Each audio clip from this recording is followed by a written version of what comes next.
Ce que j'ai pu apprendre sur moi, c'est qu'au final, moi qui pensais que je serais toujours sous emprise de quelqu'un, de quoi que ce soit, pour quelconque décision de ma vie, bah, j'ai réussi à un moment donné à m'écouter et je pensais jamais pouvoir réussir à me faire confiance.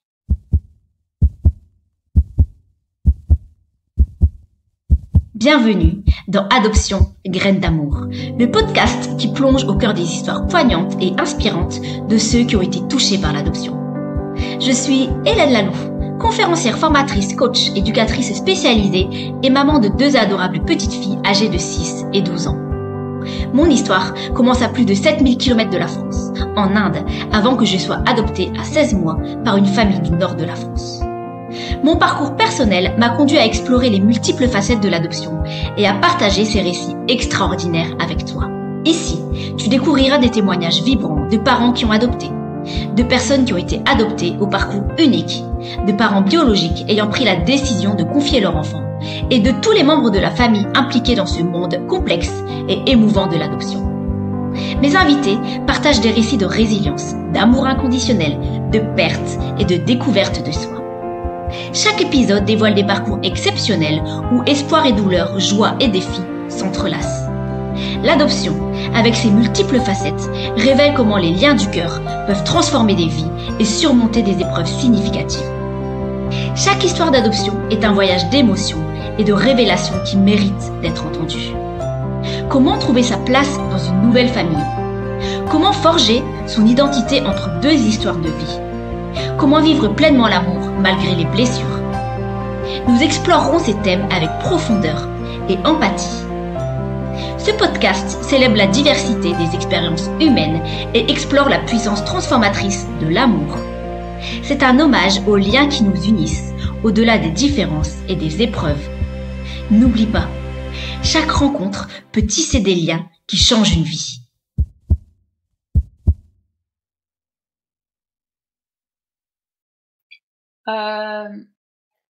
Je sais pas. En fait, je pense que chacun peut avoir son opinion, que je respecte dans tous les cas parce que chacun a sa vision des choses. C'est juste que j'ai souvent eu ce besoin de me justifier en fait sur tout et de pourquoi j'ai dû faire ça. Et en fait, j'ai plus trop envie de le faire parce qu'en fait, j'ai juste envie que les gens ils comprennent que c'était pour la protéger avant tout, que je l'ai fait passer elle avant tout. Et je sais que ça peut être compliqué à se dire en se disant, bah, je sais pas, il y a des parents qui se disent mais c'est pas possible quand t'es parent et que t'aimes ton enfant, tu peux pas l'abandonner, tu peux pas, même si t'as eu une vie compliquée. Mais ça dépend vraiment de chacun, des émotions de chacun, de la vie de chacun et de la conscience de chacun. Moi, en tout cas, je savais pertinemment au fond de moi que je pouvais pas lui faire subir quoi que ce soit. C'était hors de question pour moi, qui ai vécu avec 2 parents dépressifs, qui ai eu un rôle de maman pour mes parents, pour ma sœur et mon frère, que j'ai toujours. Du coup, j'ai toujours ça à gérer, j'ai toujours ce rôle-là à gérer. Donc, j'ai toujours dit que, en fait, j'ai été parent avant d'être réellement maman. Et c'est un peu comme si ce rôle m'avait un peu traumatisée. Et pas du tout envie de faire vivre mes traumatismes à un enfant, en fait. Parce qu'il les ressent et à un moment donné, ça va forcément ressortir et pas envie de détruire un enfant, pas envie de détruire ma fille, pas. C'était pour la protéger avant tout. C'est ça que j'ai envie de... Vas-y. Ouais, c'est ça, j'ai envie que les gens comprennent, c'est juste que c'était pour elle, que j'ai réfléchi pour elle et que j'ai pas d'abord réfléchi pour moi. C'est bien sûr que j'ai réfléchi pour moi aussi parce que c'est pour nous protéger toutes les deux au final. Et maintenant ça, c'était elle ma priorité. Après cette expérience de vie que tu as eue, comment tu définirais, toi, le mot amour aujourd'hui? Que l'amour, ça vient pas forcément comme ça. Qu'en fait, l'amour, il se crée. Pour moi, c'est ça. Au départ, pour moi, l'amour, enfin, en tout cas, l'amour maternel pour moi, c'était quelque chose où, voilà, c'est comme ça arrive et c'est rapide, quoi. Enfin, dès qu'on voit ce petit bébé, on l'aime, mais non, en fait, l'amour, je pense que ça se crée et que ça s'entretient aussi. Ouais, je pense que je peux rien dire d'autre à part ça que l'amour se crée. Bah, c'est très très joli et très beau et quand tu dis en tout cas que ça s'entretient, je suis complètement d'accord avec toi sur ce domaine-là parce que l'amour en général, que ce soit un amour fraternel, un amour amical ou autre, quoi qu'il arrive, faut l'entretenir de toute Ouais. manière. Si tu devais, toi, là, aujourd'hui, envoyer un message positif à toutes les mères soleil qui vivent finalement des situations similaires, qu'est-ce que tu leur dirais en quelques mots? Qu'à un moment donné, tout passe. La culpabilité passera. La colère qu'on peut avoir envers nous-mêmes aussi, parce que, enfin, en tout cas pour ma part, j'ai eu beaucoup de colère à un moment donné, beaucoup de tristesse, mais ça va finir par s'apaiser parce que, en fait, faut juste réussir à être en phase avec soi-même et se dire que ce qu'on a fait, c'était pour le bien de l'enfant et pour notre bien aussi. Mais dans la vie, tout passe. Et ce que mon père me dit souvent, c'est une phrase que j'aime beaucoup, c'est ce que tu ne peux pas changer, accepte-le. Tout à fait. Donc la vie qu'on a pu avoir avant, on ne peut pas la changer, on l'a vécue. Il faut juste l'accepter et, et vivre avec. En fait, on n'a pas le choix de toute façon dans tous les cas. On n'a pas le choix. Il faut qu'on apprenne à vivre avec. Donc tout passe et nous, on est les seuls à savoir ce qu'on ressent pour nos enfants et je pense que c'est ça qui arrive à me faire tenir en fait au final, c'est d'avoir travaillé avec des psys sur moi-même et de continuer à travailler sur moi-même en me disant oui, j'ai fait ça pour elle. Et c'est ça qui me fait de me dire ouais, c'est comme ça qu'on vit en fait. Faut surtout pas se descendre, faut vraiment s'auto positiver. Faut Tout se passe dans la tête et il y a qu'une seule personne sur terre qui pourra vous sauver, c'est vous-même en fait. Oui, ça c'est un très très très beau message d'espoir, je trouve, parce qu'on est les seuls, comme tu le dis si bien, à connaître ce qu'on vit, ce qu'on ressent, les émotions qu'on a, et personne finalement peut nous les prendre ça. Et c'est essentiel et c'est ça qui fait qu'on se construit soi-même. Et en fait, la personne avec qui on passe le plus de temps dans toute notre vie, c'est nous-mêmes. Donc ça rejoint complètement ça. Et il y a que nous qui pouvons nous sauver. Donc je trouve que c'est un très beau message d'espoir pour ces mères soleil ou les personnes en général qui peuvent vivre des moments difficiles dans leur vie. En tout cas, merci pour ça. Qu'est-ce que toi tu as appris? Quelle est la chose la plus précieuse que tu as appris sur toi en vivant cette expérience?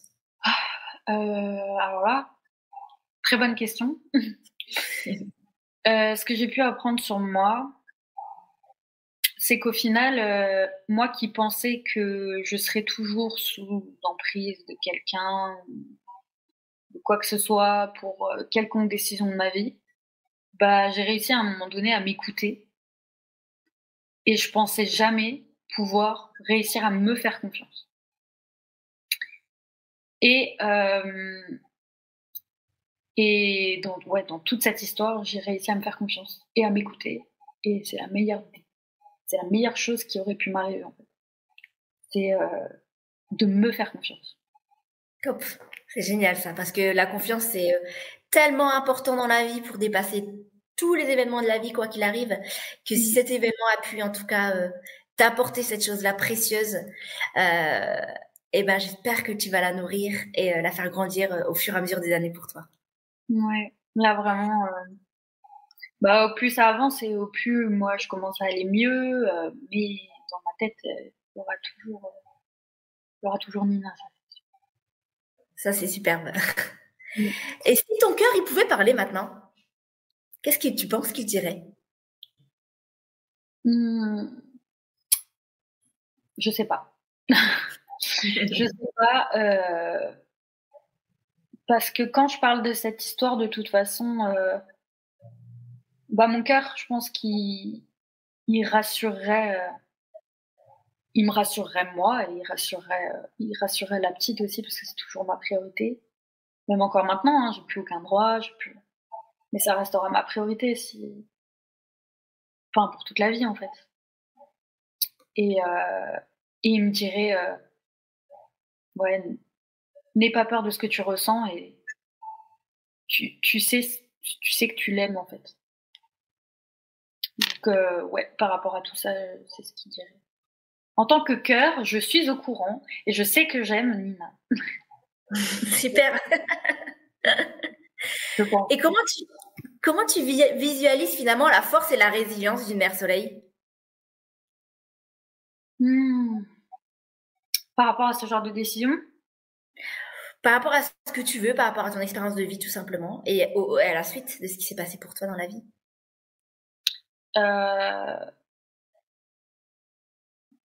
De réussir à tenir malgré toutes les étapes de vie. En fait, malgré tout ce qui a pu m'arriver, malgré tout ce qui a pu vous arriver, à tous et à toutes, vous êtes encore là aujourd'hui. Déjà, ça, pour moi, c'est c'est une force intense.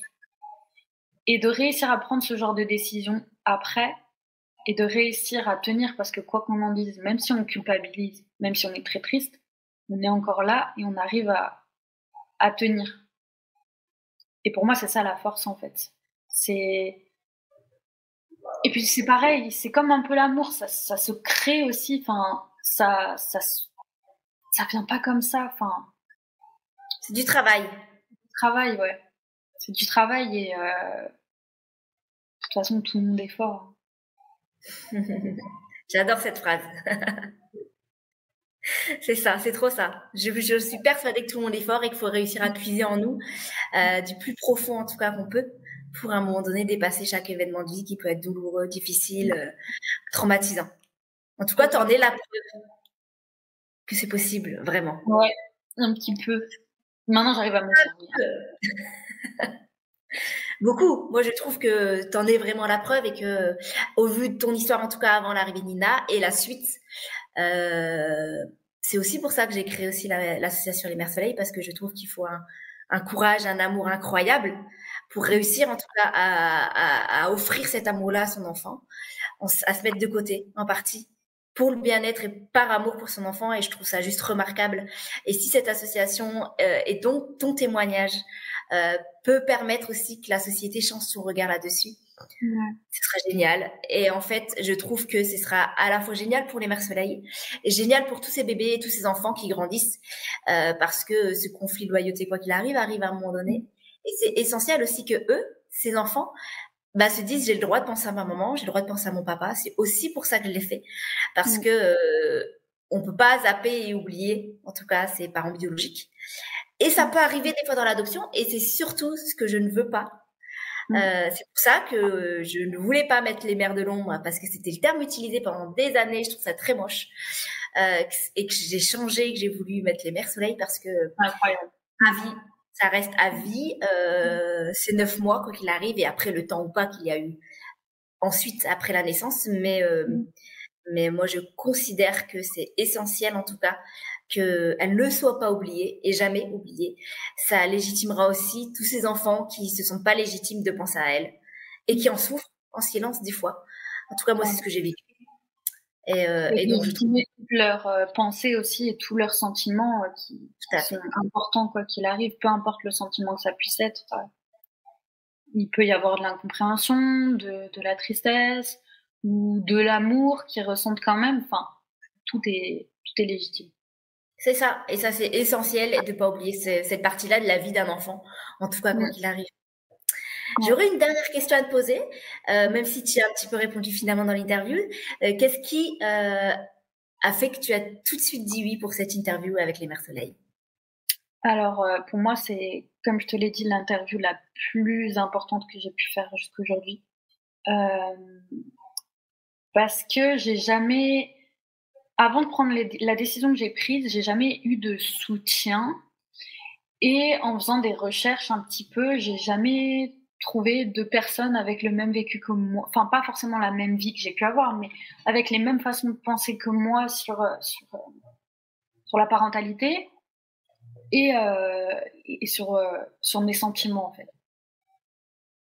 Et le après, c'est surtout aussi pour tout ce que tu fais pour les enfants, pour ce qu'ils puissent comprendre, pour que les parents puissent déculpabiliser, pour que les parents qui abandonnent, comme on dit, ne soient pas tous accablés, qu'on change cette vision. J'ai trouvé ça impressionnant et je te trouve vraiment admirable pour tout ça. Et ouais, c'est vraiment l'interview qui me tenait le plus à cœur de faire parmi toutes les autres. C'est la plus importante de toutes. Parce qu'il y a ce message derrière, parce qu'il y a vraiment ce côté, on priorise les parents qui vivent ça pour les aider à aller mieux, et on priorise les enfants qui ont vécu ça. Et ça, c'est incroyable. Merci en tout cas. Merci pour cette interview parce que j'ai été touchée par ton récit, par ton histoire et tu délivres là un vrai message d'espoir et d'amour. Donc un immense merci à toi d'avoir accepté et puis de toute manière on reste en contact avec grand plaisir. Avec plaisir, mais merci beaucoup à toi surtout. Merci pour tout ce que tu fais, c'est génial. Vraiment, n'en doute jamais. C'est génial. Et en tout cas, voilà, j'espère que cette interview aura un écho particulier pour moi, quoi qu'il arrive, à vie, pour toujours. Tu seras la première et j'espère qu'il y en aura d'autres nombreuses derrière parce que c'est un sujet encore beaucoup trop tabou. Donc, c'est très difficile d'avoir des personnes qui acceptent de parler comme toi, à visage découvert ou pas. En tout cas, c'est encore trop tabou dans la société. Et si ton intervention ici auprès des Mères Soleil peut avoir aussi cet écho-là d'enlever les tabous, de changer le regard des gens sur les Mères Soleil, et l'association a toute sa place et ça sera chouette, vraiment, pour elles, pour les bébés, pour tous les acteurs finalement qui jouent dans tout ce qui est adoption. Quoi qu'il arrive, garde confiance, ton association est exceptionnelle. Et c'est juste une démarche incroyable de ce que tu fais, en fait. Vraiment. Tu peux être fière. Merci. C'est génial. C'est aussi grâce à des personnes comme toi que ça me porte toujours et encore plus. Donc c'est un vrai échange et merci beaucoup pour ça. Totalement. Et donc, je vais remettre le titre de ton livre aussi pour que les personnes qui souhaitent en tout cas le lire, en découvrir davantage sur toi, sur ton vécu, puissent en tout cas l'acheter et puis te découvrir aussi différemment. Merci beaucoup. Merci en tout cas pour tout. Merci et à puis, toi. Bonne continuation et à très vite, j'espère. Merci beaucoup. À toi aussi. Merci d'avoir écouté cet épisode d'Adoption Graines d'amour. J'espère en tout cas que cette histoire t'a touché autant qu'elle m'a émue. Si ce podcast t'inspire et que tu veux qu'il touche encore plus de personnes, tu peux m'aider en t'abonnant pour ne manquer aucun épisode. Laisse aussi 5 étoiles et un petit commentaire sur la plateforme d'écoute. Chaque note booste la visibilité du podcast et permet de faire entendre ces histoires au plus grand nombre. Et si cet épisode t'a marqué, partage-le autour de toi, avec ta famille, tes amis ou sur les réseaux sociaux. Qui sait, il pourrait changer une vie. Merci d'être là et de faire partie de cette belle aventure. À très vite pour un nouvel épisode plein d'émotions et d'humanité.